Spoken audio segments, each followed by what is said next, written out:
Thank you, everybody, for watching my show, William Wallace for America, or you might be listening to this episode on a podcast. I'm on all podcast apps if you're listening. If not, check it out, the video out, vice versa. But either way, I would love it if you checked out my site, williamwallace.net. Remember, I got some freedom merchandise there, but also check out Bond Arms. They're one of my favorite sponsors, along with My Pillow, promo codes WWFA. But thank you so much. With me today is somebody that I think that you need to see and watch on not only a state of Louisiana level, but on a more national level also, because she's working on some things that help Louisiana, but on a national level help us across our country too. With me right now is Christy Haik. Christy, thank you so much for being on the show. I really appreciate it. Thank you, William. I'm happy to be here, and I appreciate the invite. It's always great to see you. Well, I'm always honored to spend time with you, because not only are you informed, but you're motivated and you're very active. And we're going to touch a little bit. You know, there's some people don't like some people who are active, and some people love people who are active. But with me, I like the people who are active, because I know that not only you're fighting for freedom and liberty, but you're also fighting for our country and the future for our children. And that's, I think, one of the most important things. Yeah, I agree. That's absolutely the case, William. Well, you were involved, and I don't want to go into this in a long version, you know, on this, because a lot of people who know your story, know about what we're talking about. For the people who don't know, I want to give a little scenario. You used to be involved in another women's group, and you were very active. And I think, and you can add whatever you want to this, but you were very active in the organization, and you all separated ways, we'll say. That's right. For lack of better words, but you wanted to stay active. Yes. So what happened? Not what happened there, but let's start from there and where that led to. Okay, well, certainly. So let me go back to right after the 2020, what I call selection. Most people say election, but we all know that it was not a realistic election with integrity. So I formed with two others, several other people, an election integrity group. And we enlisted the services of national experts who have been doing election integrity for, many years, and they came to look at Louisiana specifically and to do the deep dive into our elections, and we put them on retainer even. And so they came in and they showed us and then the then Secretary of State some things that were happening in Louisiana that were horrific, because they're happening all over in every state. And even in a deeply red state like Louisiana, when you start talking about election integrity, people say, oh, that's crazy. We have the most secure elections. All of our Republican candidates, conservative candidates win every time. Well, they do, but they win by much larger percentages than they're given. And that is how they flip red states blue. By slowly chipping away. Seth Keshel talks about this. Yes, he does. A lot of the experts do. He's one of the national experts with whom we've worked. It's a long, slow cheat. They have patience. And so when the red states eventually flip blue, everyone says, well, we saw it coming. Our Republican candidates were losing percentages over the years. No, they were being stolen.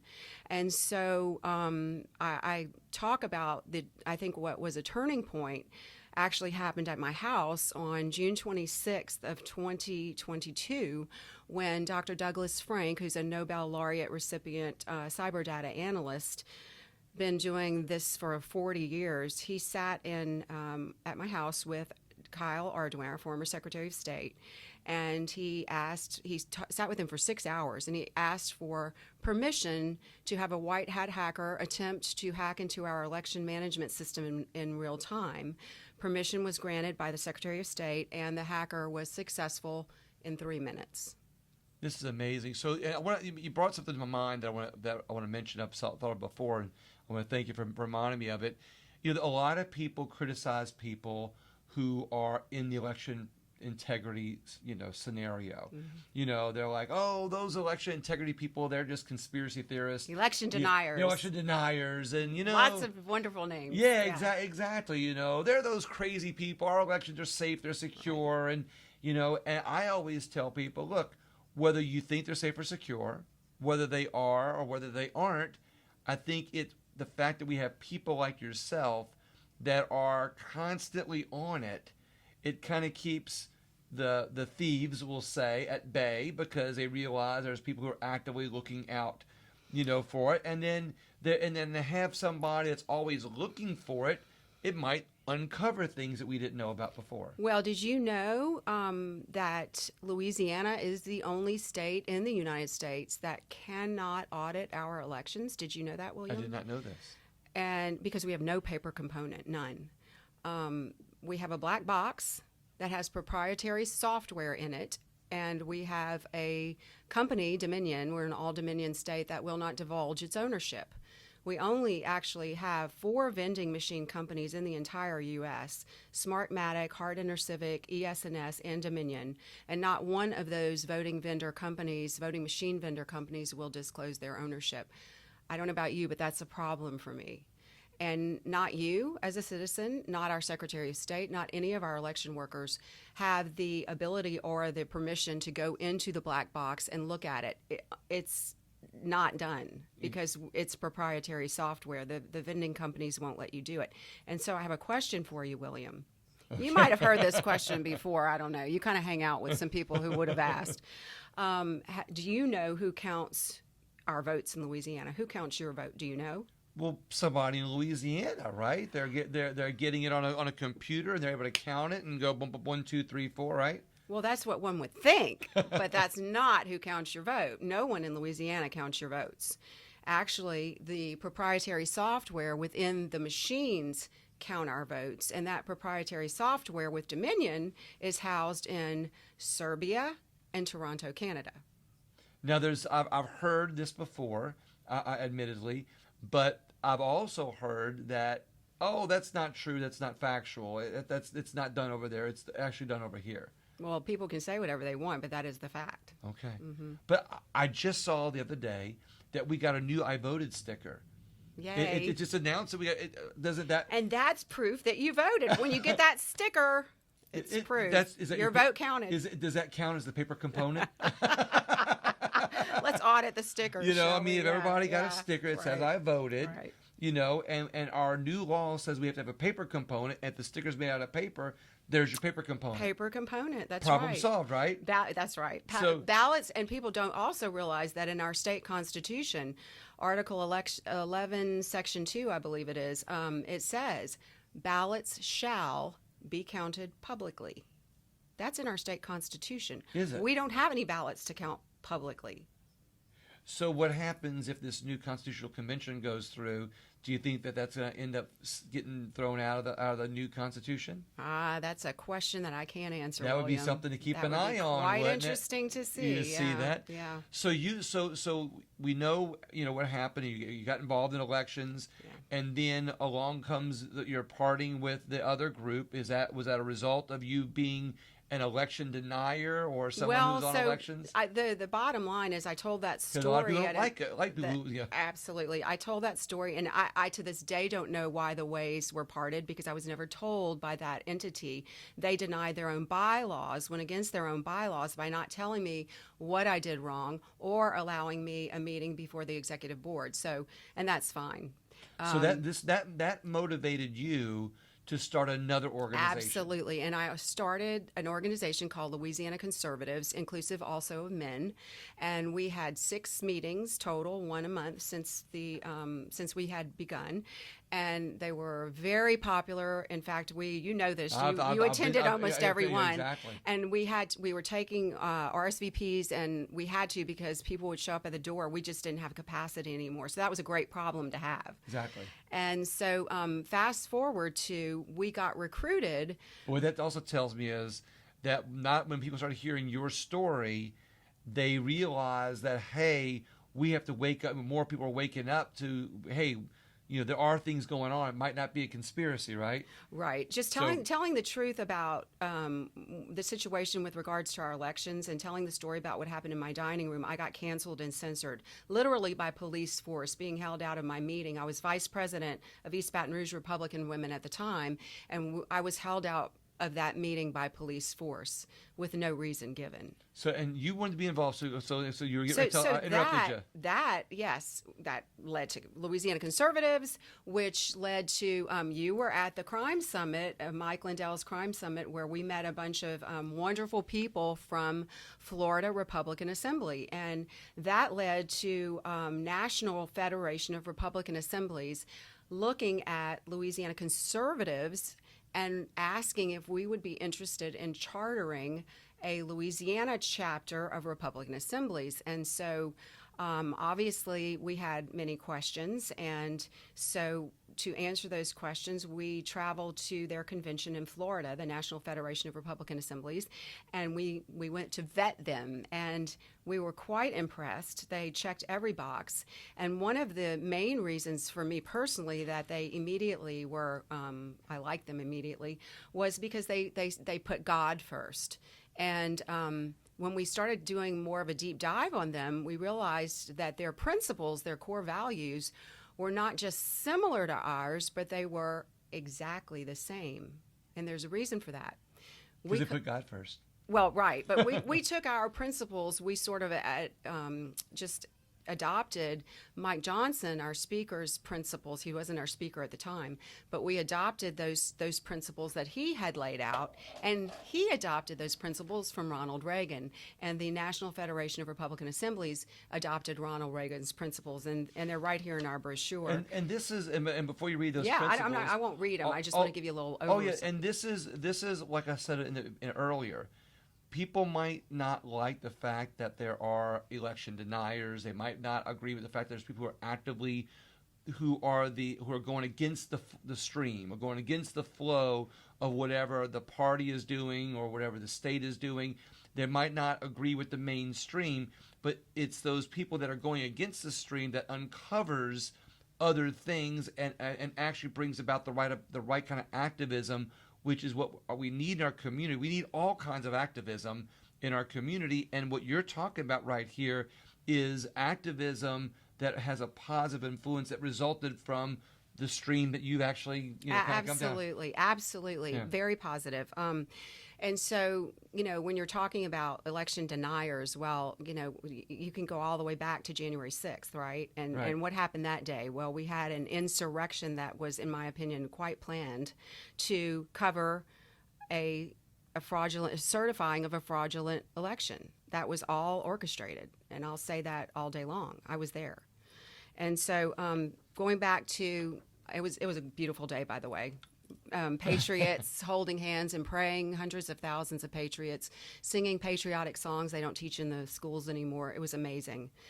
And anyway, so those patriots there assembled that day. I would think that this is what they believe as well. It's the core values of Louisiana Republican Assembly and National Federation of Republican Assembly. So before we go into these core values, what is the National Federation? A lot of people, when I first found out about it, it sounded like he was talking about the Republican Party, and I'm like, well, is this the Republican Party? And he said, no, we keep the Republican Party in check. Well, it's an organization just like the Republican Party, the GOP. It's the same, right? It's just an organization. GOP is just an organization. Right. So they both have equal footing, equal standing. Right.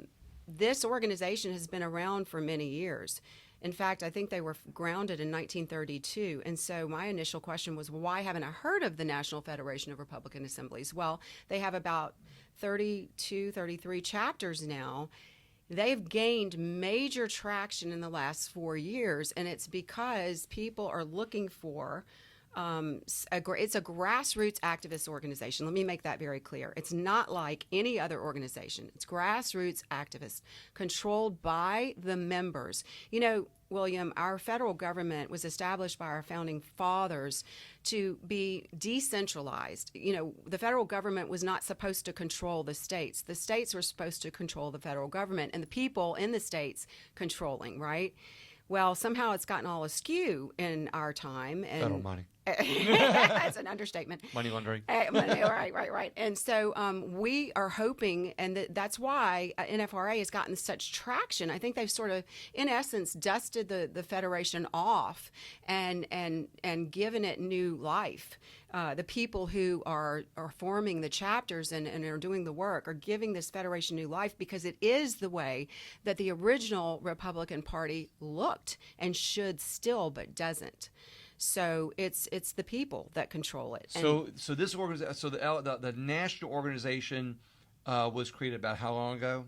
I think it was 1932. I don't want to be misquoted. Oh, they've been around for 32 that long. or 34. Long. Reagan. This is Ronald Reagan Republican Party. In fact, the tagline is the Republican wing of the Republican Party.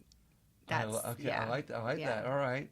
So these are the people who are most active, whether they are conservative. They have to be conservative values. First. They have to adhere to these values, and it's grassroots. So they're activists doing things that should have been being done all of this time. Is it all election people or people who are in elections? What are all these activists doing? Well, these activists, we have a body of work, and Okay. I'll talk about that. All right. But I wanted to just briefly sort of touch on what we believe, because let's that's do that. critical. So, on the front cover of our brochure, we have the name Louisiana Republican Assembly, the Republican wing of the Republican Party, and then In God We Trust, because as I stated, that is the most important thing. Absolutely. So then you open up the brochure, and it's got little pictures that coincide with the title of the things we believe. Number one is the Judeo-Christian Foundation, the foundation upon which our country, was built.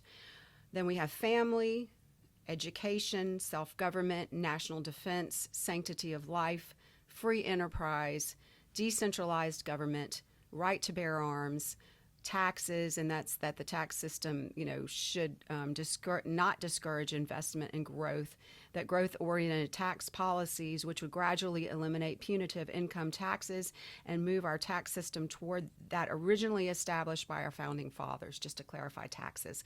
National sovereignty. We have kind of a situation right now where national sovereignty, in my opinion, is being quite questioned, because if a country doesn't have borders, you don't have a country. That's correct. Inalienable or rights. fair and honest elections either. Right. All those people are now being registered to vote.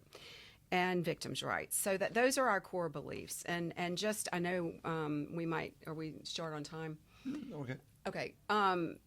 Our work policy here, this is our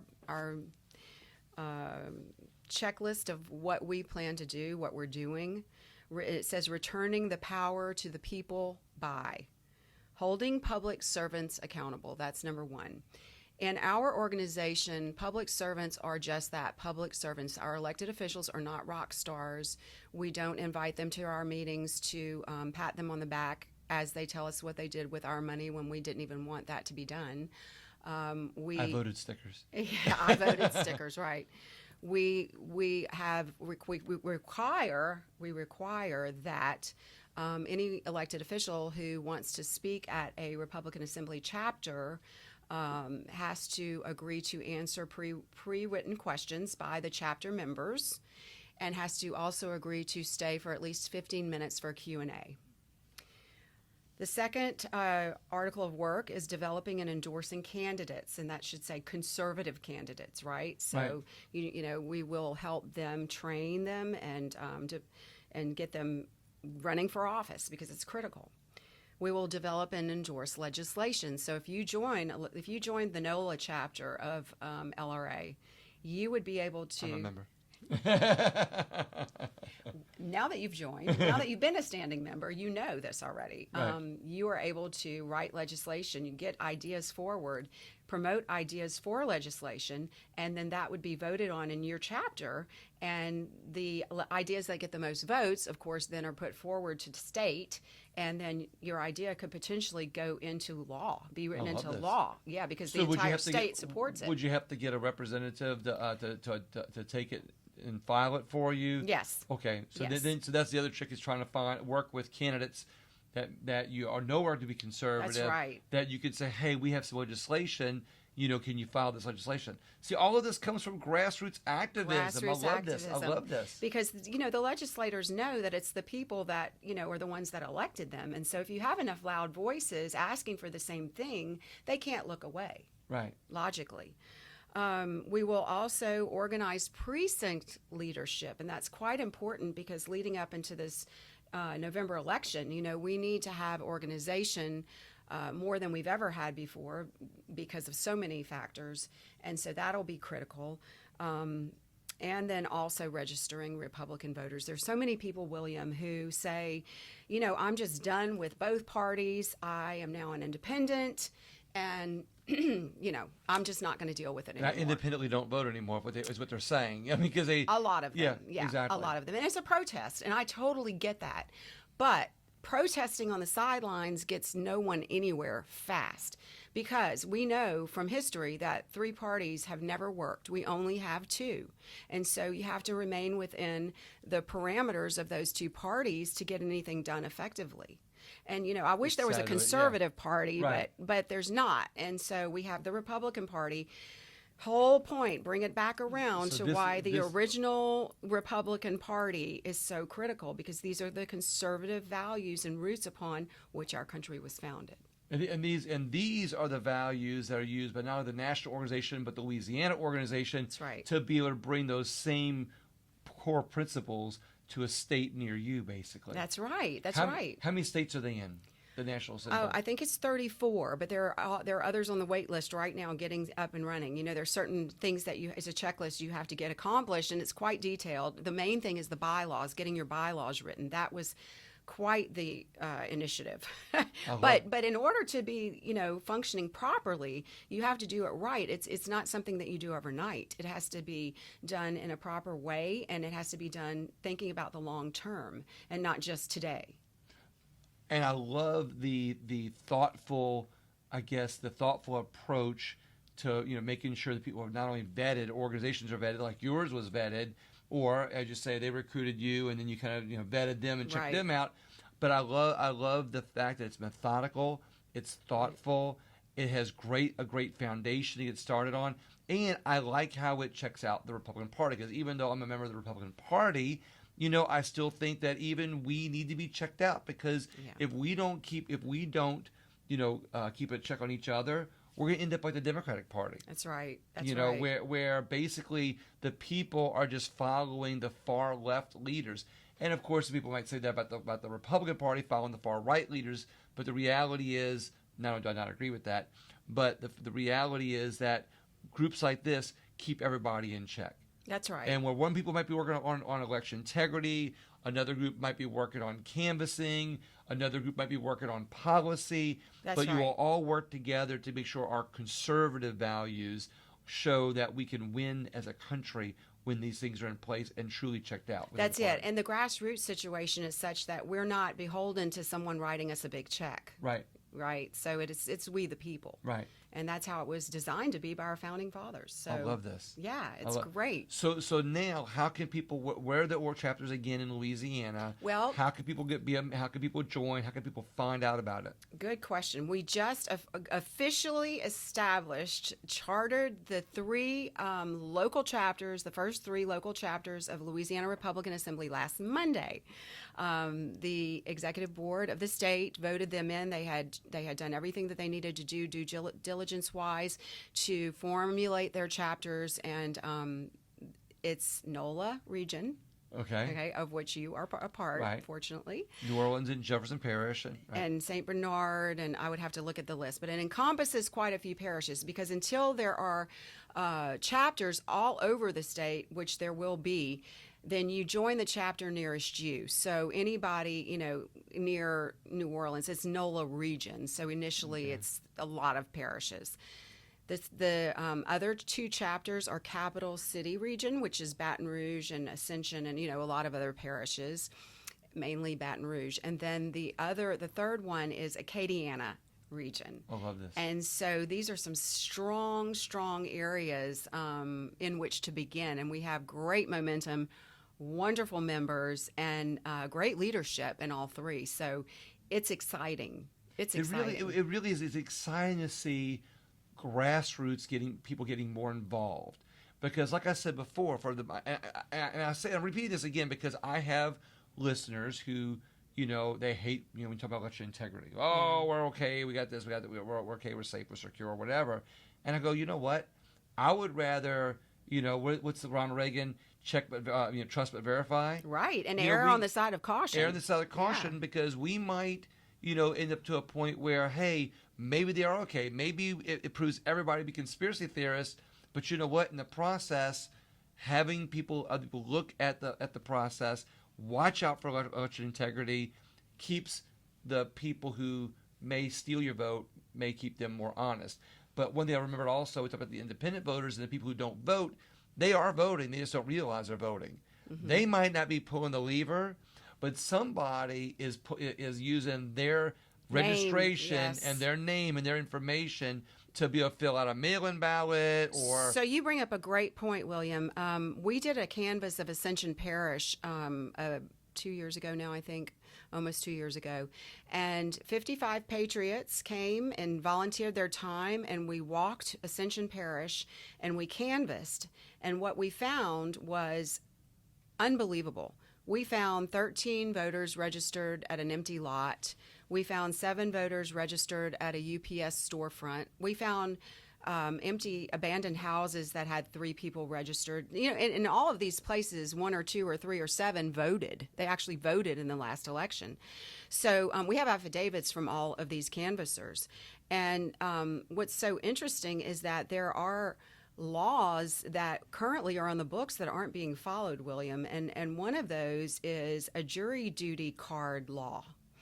That is when jury duty cards are mailed out, for you to attend jury duty. When they are sent back as undeliverable mail because that person no longer resides at that address, they are eventually supposed to be removed from the voter rolls, but they're not. In fact, we talked to 2 registrars of voters in 2 different parishes in the state. Well, the first one told us, "Girl, I've been doing this job for 20 years and no one's ever told me that I needed to do that." Another one said, "Oh, I have a pile of those cards, but the Secretary of State's office said that it could be viewed as voter disenfranchisement if I did anything with them." See, again, these are stories that people don't hear. That's right. And sometimes when they hear them, sometimes some people go, "Oh, that's not true. That's not true." So, but it is true. These are reputable elections officials who told us this, and I could give their names, but I won't to protect them. Right. But that disenfranchisement that the last one noted could be a potential situation if they threw away those cards or took them off the rolls. I mean, the real voter disenfranchisement, William, is when those names that remain on the list that shouldn't are used to vote that cancel your name out, exactly cancel right. my vote out. That's a great point. That's Democrats and Republican actual voters it's our civil rights that are being ruined. When I ran for office, I had a voter list, and I can tell you exactly what you're saying. I experienced it for myself. When I was knock on a door, and I'd be like, "Jane Smith?" Well, no, Jane Smith doesn't live here. Well, what about John Bradley? Well, John Bradley. And I go and listen. There'd be like 3 or 4 different last names on some houses. So we had you just don't know. You look over illegal. You look over at if they're a chronic voter or not, and it shows that all these people at that address are either, and they weren't chronic or super chronic, but it shows that they had voted in the last couple of elections. Right. And when you look at that, you realize I saw it with my own eyes. So that's why I don't call people election deniers, because I have seen it for myself, how it works and how it happens. And I just believe that we all need to be able to work to be on the same team, because if we don't, and we don't work together, whether we agree with people or not. We've already lost. We've lost. Yeah. And we had an interesting, we filed suit against the former Secretary of State's office because we wanted the voter rolls to be clean. They're so dirty by the Secretary of State's own admission. Thousands and hundreds of thousands. And so we filed suit, and the judge who initially sat in, he was a fill-in judge. He ended up not hearing the case. Actually, the woman who heard the case is the one that's in all that trouble right now, the judge who dismissed the case. But the original judge, who was a Democrat, by the way, said, "I will not dismiss this case because my son moved out of Louisiana 25 years ago and he's still on the voter rolls." So a judge said that. See, 25 years. Exactly. More proof that, like I said, without people without the conspiracy theorists out there actively working within the community, nothing would ever get uncovered, I guess you could say. I think you're right. We just wouldn't know anything that we do know now. Exactly. And it's not us saying it. It's the people who actually do this all day long who know. So let's wrap up on a positive note, Sure. Christy. Always. This, not that this wasn't positive, Well, but it was. You were talking about the certainly negative. daunting. Exactly right. So let's talk about what people can do. Sure. Can they get involved in the LRA? Yes. What would you recommend? I mean, granted, you probably want to recruit people in the LRA, but what would you recommend people to do? Not just elections, but just you've taken your election integrity activism onto a bigger level with the assembly, with the Republican Assembly. Right. Because now you're not just doing election integrity, you're doing all the things that you pointed out that the Assembly works on. That's right. Not only on a nationwide level, but here on a state level. So how can people, if they fit in one of those categories, what can they do?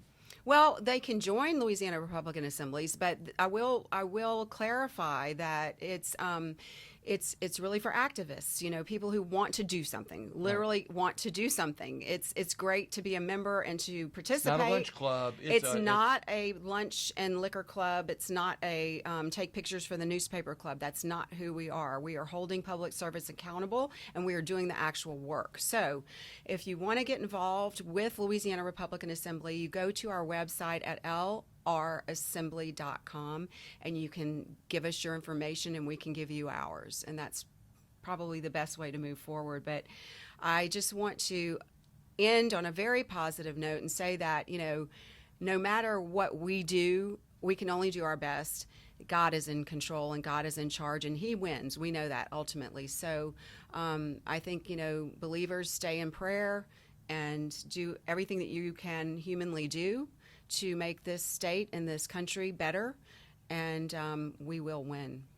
There's not much more I can add to that other than when you put Him first and you keep it in prayer, then it's easier for Him to bless us and our country when you include Him in your decision-making process. Amen. And when you align yourself through your positive activism with His will and His plan, we're able to make not only wonderful things happen for us individually, but wonderful things happen for our country. And that's what we do to be able to provide a place for everybody in our country to prosper and have the freedom that we need, right? Amen, William. And thank you so much for all that you do Thank you. toward that end. Thank you. Well, everybody, we're going to wrap up right now. And I want to thank everybody. And I would be grateful if you shared the show. Share it with a friend that you might want to get involved in something. Share it with somebody that might want to hear more about the LRA. Share it with somebody you think just needs some information to be motivated to be able to be involved. Because in the next few months, with this election coming up, we are all going to need more people to be involved. We need more boots on the ground doing positive things, because I hate to say it this way, but we're going to have a lot thrown at us, and it takes up this positive action for us to be able to be involved. And again, please visit my website at williamwallace.net and check out some of my affiliates. Thank you so much and have a great day.